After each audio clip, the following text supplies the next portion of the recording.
Hi, welcome to One Word a Day. I'm Sophie, your co-pilot into the universe of Chinese. We are going to continue on our journey of learning just one little bit more of Chinese expression a day.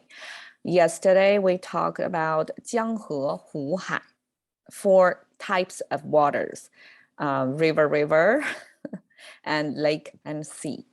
Today, we are going to continue with 湖 and 海. Okay, the slides, the Google slides are not waking up yet. I cannot turn it. Okay. 五湖四海. So 湖 and 海 we talked about. One is lake, one is sea. And Chinese coined this expression of multiple lakes, multiple seas put together, kind of gave them a number, numerical value before them. 5 is our number.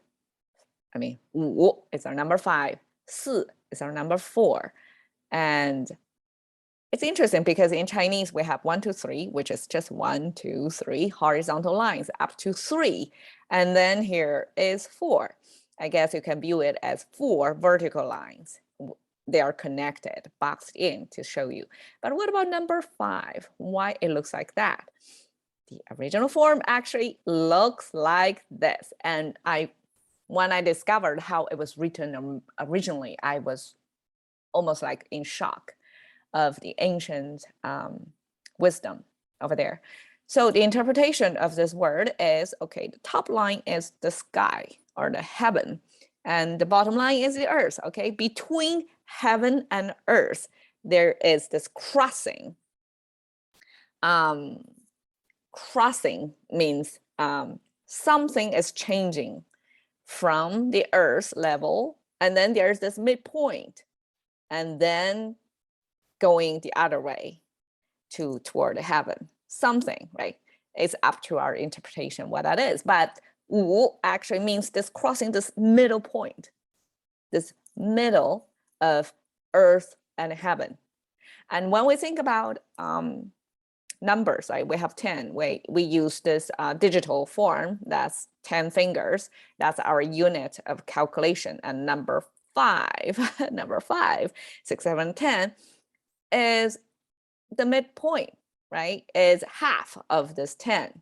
So 5 is our middle point, that crossing. So if we regard this as like from 1 to 10, and 5 is that middle.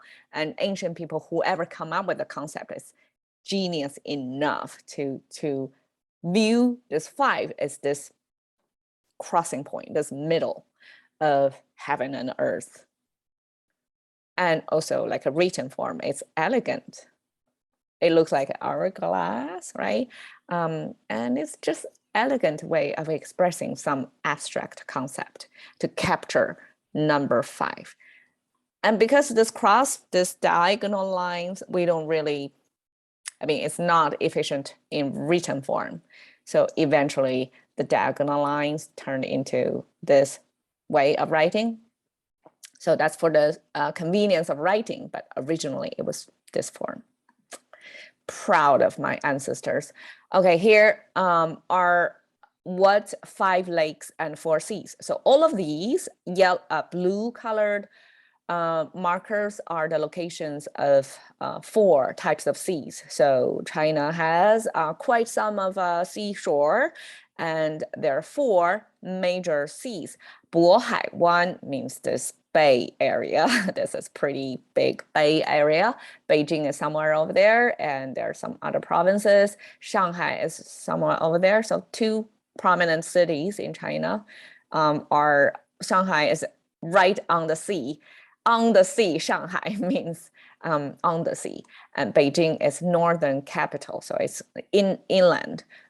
Huanghai is the next sea because we have Huanghe in this N shape, this big N letter shape. That's kind of yellow with high concentration of sand and soil. It's muddier river, and the whole sea over here is yellow color. I once took a boat over there. It is indeed, I see it. It's yellow sea. That's how we get it. East Sea is easy to understand because it's on the exact east of China. So we think from the China's perspective, that's the east position to China. And here is the south position to China. So 东海, 南海 simply is location indicator. East Sea, South Sea. And this is Yellow Sea. Bohai is the local name, okay? And then we have 5 lakes in this black letters. So all the hu were omitted here. So here is Dongtinghu. Didn't say that because I guess to save the face. Dongtinghu, Boyanghu. Is that Boyanghu? I think so.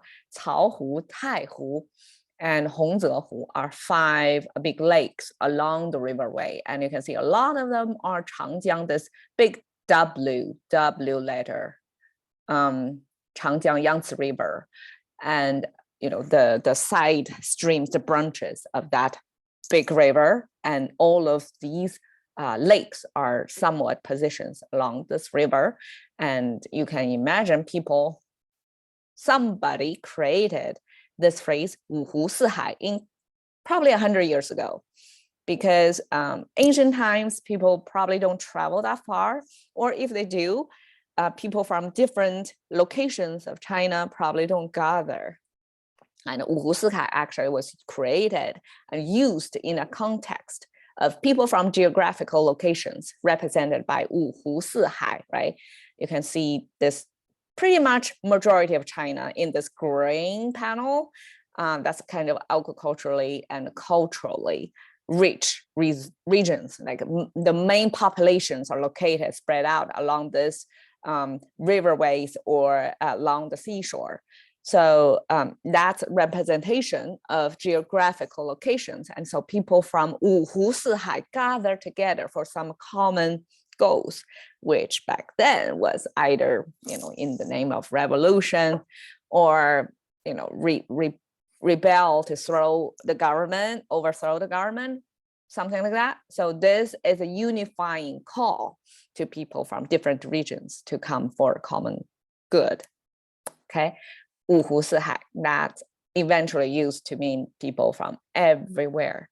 And I guess Chinese has this elegant way of numbers to indicate the main lakes and the seas, people from everywhere.